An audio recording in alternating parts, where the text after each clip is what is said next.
প্রতিটা বন্ধেই আমরা প্রচুর পরিমাণে ঘোরাফেরা করি, সেটা হোক বাসায় থেকে কিংবা কোথাও গিয়ে, না হয় বাবার বাড়িতে হলেও ঘুরতে যাই। তবে এবারের বন্ধটা বাসায় থেকে ফ্যামিলির সাথেই কাটালাম।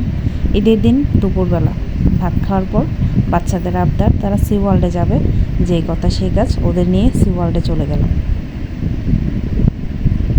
প্রথমেই কাউন্টারে আমরা টিকিট কেটে নিলাম, তারপর বাচ্চাদের নিয়ে ভিতরে এন্ট্রি করলাম।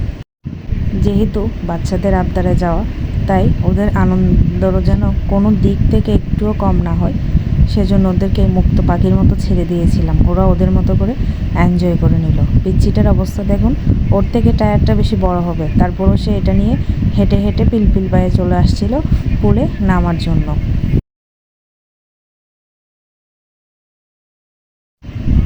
ওদেরকে পুলে নামিয়ে দিয়ে আমরা এখানে চেয়ার নিয়ে অনেকক্ষণ বসেছিলাম। মা যেহেতু হাঁটতে পারে না, সেজন্য এক জায়গাতেই বসেছিল, আর আমরা চারপাশটা ঘুরে ঘুরে দেখছিলাম। লাস্ট আমি 2018 সালে সি ওয়ার্ল্ড গিয়েছিলাম, আর আমার হাজব্যান্ড এখানে হোটেলের রেঞ্জ কেমন হবে সেটা জানার জন্য ওদের রিসেপশনে একটু গিয়েছিল। তারপর বের হয়ে আমরা চারপাশটা ভালো করে ঘুরে দেখছিলাম। অনেক পরিবর্তন হয়েছে সি ওয়ার্ল্ড। ইদানিং সি ওয়ার্ল্ডের অনেক ভিডিও দেখা যায়, হোটেল বলেন বা আশপাশের এরিয়াটার বলেন, সেটার ইন্টারেস্ট নিয়ে আমার হাজব্যান্ড দেখতে গিয়েছিল হোটেলের রেঞ্জটা কেমন হবে।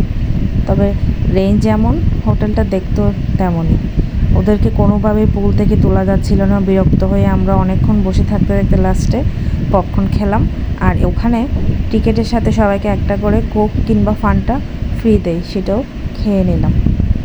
অবশেষে বাসায় ফেরার পালা। প্রতিটা দিনই আমরা এবার খুব এনজয় করেছি, আর সব কিছুই আপনাদের সাথে আস্তে ধীরে শেয়ার করব। Thanks for visiting Sea World. ধন্যবাদ।